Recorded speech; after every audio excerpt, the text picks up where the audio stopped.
How to hide date of birth on Facebook account. So if you want to hide your date of birth, then first of all you have to open up your Facebook application, and after opening, go to the upper right corner which has the three barred icon. Scroll down and head over to settings and privacy, and under settings and privacy tap on settings. And now here you will have a bunch of options. You can simply go to account center. And now if you want to hide your date of birth, then you can go to personal details, and here you will have your birthday.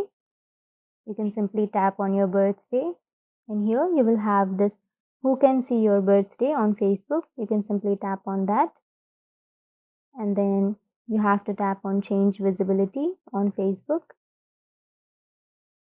And now on the first you will have your month and date, and then here you will have your birth year.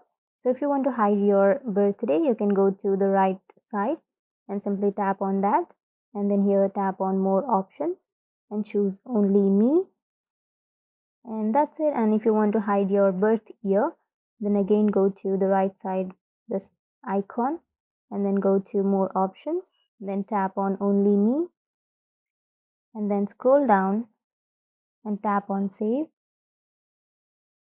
and that's it. That's how you hide your birthday on Facebook. And if you have any questions, feel free to comment below. Thanks for watching.